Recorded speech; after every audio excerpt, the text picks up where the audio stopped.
So, there's a young man, I guess, from the mosque would like to address some of that issue. And if you'll stand up, sir, and will you swear him in, Bruce? Yeah, please. You want to raise your right hand? Swear to tell the truth, the whole truth, nothing but the truth, so help you God. Yes. Please sign in and then state your name for the record, sir.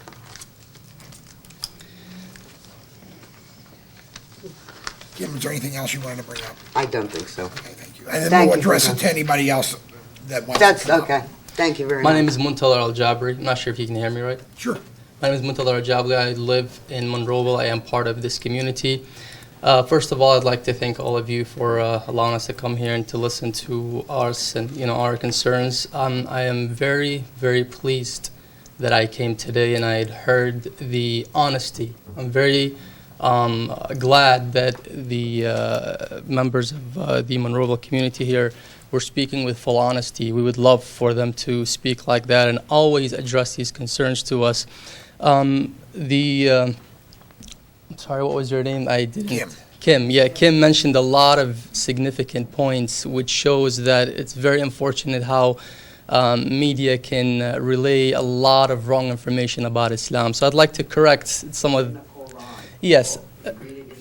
Kim, please, I think we allowed you to speak for 20 minutes without interrupting. I believe we have the same right.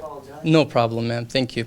So the first point is that the Holy Quran is not to be understood like this directly. We have experts that translate the Holy Quran. That's number one. Every religion has a holy scripture that has people who are specialized in defining, just like the Holy Bible. You can't just come and address it any way you like and say, well, this is in the Bible, therefore this is what it means. A lot of the verses that she mentioned has nothing to do with the world we live in today. It has nothing to do with terrorism. It's been understood differently. The second point is that in Islam, just like in Christianity, there's a lot of sectors. There's a lot of different understandings of Islam. So you have to differentiate between extremists who are found in every single religion out there. Extremists, right? In Islam, there are two main groups, many groups, but two main groups, the Shiite group and the Sunni group. We are among the Shia group, the group that has been a victim of ISIS, the group that has been a victim of terrorism for the past 1400 years since the departure of the Prophet. Shia are the group of Muslims who believe that Islam is all about love and peace and respecting others. A point that she mentioned was you're not allowed to have infidels. First of all, we don't believe that you're infidels. This is the interpretation of ISIS. ISIS is killing my family in Iraq. They killed some of my family members. They are killing us every day simply because we don't agree with them. The religion of Islam and our scholars that we learn Islam from in Holy and in Najaf, in Iraq, teach us that it is obligatory on you as a Muslim. Once you enter a land, you must respect the law of that land. And we can show you proof. If you think I'm just saying this just to convince you, we do have proof that can back it up from the websites. You go on sistani.org, you will see that he says you are not allowed to break the rules of the land. And the way he justifies it, he says once they give you the visa, once they give you the green card, once they give you that paper to enter, that is a legal agreement between you and them. And as a Muslim, in one of our main chapters, it says, "Awfu bil uqud," you must respect contracts. It is a contract that we live by, living under the Constitution of the United States. We must respect the law of the land. Our religion says if you don't like it, leave. If I don't like living under the rules of this country, I have a passport and I have the right to leave. We do not believe in violence. We believe in the Holy Quran. She mentioned verses, but she forgot the other verses. A verse that says, "He who kills a soul has killed the entire humanity." And the verses that she mentioned came along the lines of defending yourself. When it says find them and kill them in one of the verses that she mentioned, that was during the time of the Prophet Muhammad when there were wars and there were people attacking the city of Medina. And he says that you have the right to go out there and defend yourself and kill. Yes, this is what America's about. This is what the whole world's about. Right now, when terrorism started threatening us as U.S. citizens, as Americans, as humans, what did we do? We didn't actually wait for terrorists to come here to New York or to Washington. We started going all the way to Afghanistan to resist them over there, right? And this is our right to do that, to defend ourselves and our country and our people. So Islam The form of Islam that we're from is called Shia Islam. You have the right to search that. We believe that you are our equals in humanity. Our Prophet has stated this main line that defines Islam. He says, Islam believes that all people in the world are two types. The first type is your brother in faith, the guys that share the same faith with us. And he said the second type is your equal in humanity. All of you here are equal in humanity. You have the right to live as humans, and we have the duty and the obligation to respect you and to respect your rights. You are more than welcome on the grand opening to come, and you will be on the first line in our center. And it is an honor for us to have you there. And you can come and speak in our podiums. We welcome your ideas. You can talk about Christianity. You can talk about anything you like. We are very open.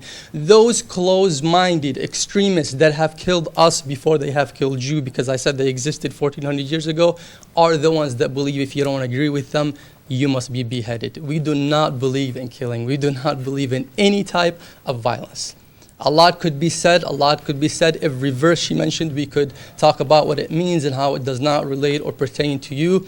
And please search Shia Islam if you get a chance on Google to know that we are a total different group of Muslims. We do not represent any of that evil, radical, extreme Islam that media is trying to show. It is very unfortunate that we don't have money to have satellite channels out there to express ourselves and to tell you what we're really about. And unfortunately, there's a lot of agendas behind certain media channels to destroy the reputation of Islam by bringing ISIS. Do you read that every day? September 11th was very tragic. We still, have not... I'd like you to stay focused on what Yeah. she was talking about. No problem. I appreciate what you're saying. Yeah, but one thing I would like to say is that we have lost many September 11th, but every day in Iraq there's a September 11th. You probably don't watch news. You may not, but every day we have a September 11th. Every day we have children from our families beheaded in front of their... Aren't we Muslims? Why are they doing that to us? Well, simply because they don't believe in Islam. They believe in agendas. They are radical people who use religion to justify their actions. So Islam, the Islam that we believe in, respects all of you and believes that you all have the right to live and have the right to safety. And I'd like to ensure, Kim, you will be safe in that neighborhood.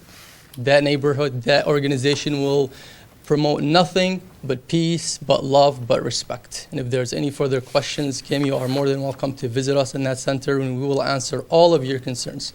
And you are, as well as all the members that came with you, are in our hearts. We respect you, and we admire you, and we appreciate your honesty. Thank you very much for listening. Would that be any time or just the opening, sir? Anytime. Every Friday you are welcome. You have to come up to the microphone. I want to touch on some things that he said. First of all, Shiite Muslims, Iran's, Shiite Muslim. So that gives you an indication of the country of Iran is Shiite. The Bible teaches us love. If you read the Quran, he says, well, you have to have a professional interpreter to understand what it means. I think it's pretty blatant when the Holy Quran 860 tells us Muslims must muster all weapons to terrorize the infidels. How does that end up to be self-defense? I'm just concerned about my safety, your safety, and this taraza, that they are to lie. In the Islam faith, they are permitted to lie to the infidel to enhance their religion because they want us all to be that. They want it to be the one world government, being the Sharia law, and Islam to be the one world thing. Back in the day, the Ottoman Empire, if you're familiar with history is repeating itself. Thank you for your time. Just one last point. You have to come up to the microphone, sir. So Kim, or just addressing all of you, if we believe that we lie, then there's no point we can have a discussion. There's no point of defending ourselves. If everything I said to you was a lie, even though I swore to tell nothing but the truth, then really we can't go on further. What if what you're saying is all a lie? Your understanding of the Quran could be a lie. What you're saying about this could be a lie. Iran and us have nothing to do with this. Christians live in Canada, live in the United States, live in Japan, live in Russia. Does it mean that when you're a Christian that lives in Russia, you have allegiance to the United States? Or does it mean if you live in the United States as a Christian, you have allegiance to Russia? At a certain point in time, we had war with Russia, right? Or we had conflicts with the Soviet Union. There were Christians in the Soviet Union. There were Catholic in the Soviet Union. Yes, they are Catholics here as well. Does that mean that they have some kind of, because they're Catholic, they have to be the same thing? Iran is Shia, yes, but we have total different policies. Things that Iran believe in, we don't agree with. We have nothing to do with the Irani political policy. We are here to practice our faith as Shia Muslims. Our faith is to teach our children, our families, to live a respectful life, to worship the God that we worship every Friday, and in the end, go on with our life. And as I mentioned earlier, our religion, our prophet says, your brother in faith, you're equal in humanity. Once you have found weapons in our centers, in our homes, then you can say that, yeah, your Quran says to prepare weapons and to do all that. As I mentioned, the verses of weapons have to do with war situation only. That's why I said expert, because there's a lot of other verses that come with it. These have to do with war situations. Yes, you have to have weapons for war. I don't think you're going to go out to war with flowers. You're going to have weapons to defend yourself. This is just the final point I'd like to. We get it, thank you. Thank you. I'll again leave it open. Okay, you understand, I just want everybody to understand.